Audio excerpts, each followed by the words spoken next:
KXLY4 Make It Count election coverage continues tonight with our series of candidate interviews. This evening we are concentrating on Idaho's 1st Congressional District with Congressman Bill Sali up for re-election. Mr. Sali, we appreciate your time. Thank you for being here. Glad to be here. We begin with, you've been criticized for several campaigning errors, including campaign finance allegation and placing your official campaign office outside of your congressional district. Curious about your response to that. Well, first of all, we have our official office in the same location that it was by my predecessor, Butch Otter, who's now governor of Idaho. It's right across the street from the place where his predecessor, Helen Chenoweth, had her office. It's not in the 1st District, but it's been acceptable for everybody else, and I don't know why it's not acceptable for me to have my office there. It is close to the state capitol. It works well for everybody that's involved. I don't see a problem with it. It was the lease that we have was approved by the administration, Committee on Administration in Congress. They approved the lease, so if it's a problem, I suppose we can move it in the next term. But it's worked for my predecessor, so I think it should work for me. What do you feel are the important issues for Idaho voters? Well, people are concerned about the bailout right now. It doesn't seem to be working as we're recording this. I had the opportunity to vote against it twice, and it was because I didn't think that it was going to work the way it was structured. Looks like I'm being vindicated on that point. Plus, the deficit spending, there was a way to do it without deficit spending and actually get the problems that we have with the credit market solved. So I think we should have stayed in session long enough to get it right and done what the American people need. Yeah. What was your greatest success and possibly your greatest failure in Congress?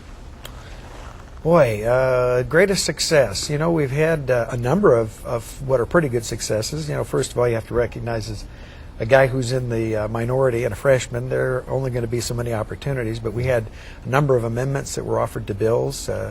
We were able to shape a lot of committee action, and on the local front in Idaho, we've had quite a string of successes getting different agencies to turn course from the direction they were headed, and had a great amount of success with constituent service.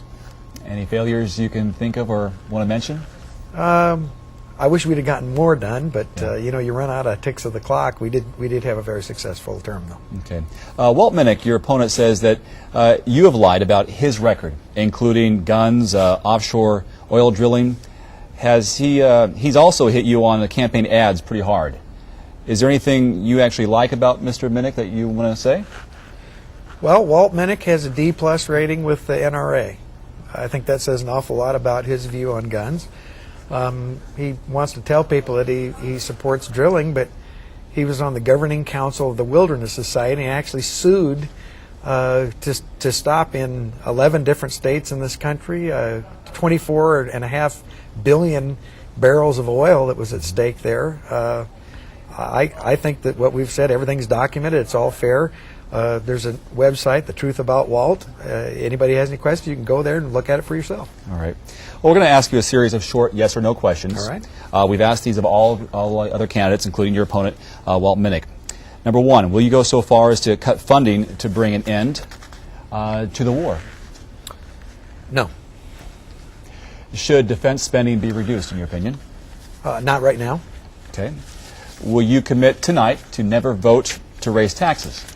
I've never voted for a tax increase in 18 years, and I don't plan on doing it in the future.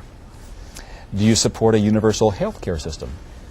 Universal in terms of everyone should have access to health care they can afford, not universal in terms of the government providing that health care. How about government? Should government regulate Wall Street more?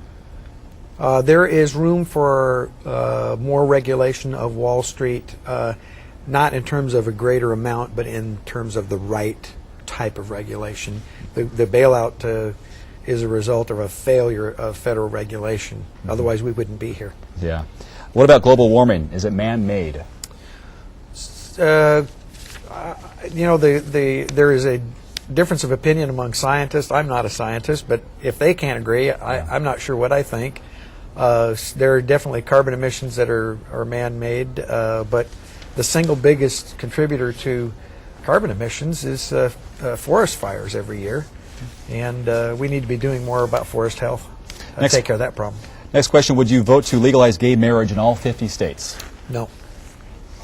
Will Idaho's 1st Congressional District and Congress be worse off if Walt Minnick is elected? Yes. Yes. Yes. There's our questions. Bill Sali, thanks very much. Up for re-election for Idaho's 1st Congressional Yes. District. Appreciate your time. Pleasure to be with you. Thank you. And we'll be talking with Bill Sali's opponent, Walt Minnick, tomorrow night right here on KXLY4 HD News at 6:30. Join us for that.